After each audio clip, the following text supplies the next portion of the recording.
Photo: Netflix. David Letterman's woolly, post-CBS beard might be the guiding aesthetic for his new Netflix talk show. My next guest needs no introduction with David Letterman. Quite the grammatical train wreck. That title does away with the band, the top 10 list, the neatly delineated segments with various guests, and nearly everything else we once associated with him on Late Show. That's not to say there's no method at all here, just that this is a more relaxed format than we've seen Letterman anchor in the past. Letterman's inaugural guest, former President Barack Obama, sits with him for over 40 minutes without commercial interruption, before a live audience, and talks about life after the presidency, his relationship with his mother, father, wife, and kids, the challenges of global poverty, changing technology and growing income inequality, and most movingly, the struggles of the civil rights movement, without which he would never have become a political force himself. It's in this section that my next guest veers away from what you might have expected, segueing to a handsomely photographed sequence of Letterman and John Lewis, U.S.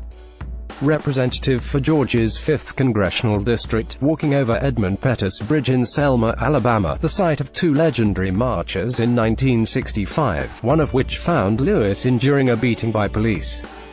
It's fun to imagine Netflix subscribers clicking on My Next Guest Needs No Introduction because they're looking to kill an hour and want to see what old Dave is up to these days, and coming away with a miniature history lesson about one of the most important events in 20th century U.S. history. That the episode takes its sweet time before returning in earnest to Letterman's conversation with Obama suggests all manner of potentially fruitful avenues for future installments.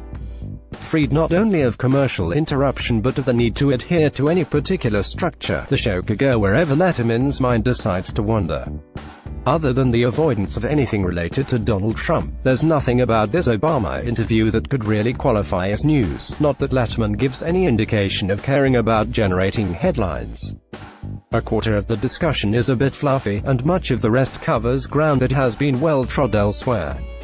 But the obvious comfort level between them does lend the discussion an air of intimacy that's rare in sit-downs between people who are as prominent in the respective fields as these two. The title itself feels like a bit of humble brag, but at this point it's an earned indulgence, especially when your first subject is a two-term president. Letterman was never known for his interrogatory skills anyway, the occasional delightful curveball notwithstanding, and nothing he does here is going to reverse that impression. But his willingness to ramp things down into borderline small talk is fascinating because there isn't much tradition for that kind of thing in the modern American talk show, which is still driven mainly by questions generated during backstage pre-interviews and consequently tends to feel canned, even when guest and host are having a good time. The looser and more structurally inventive things get here, the more fascinating the results could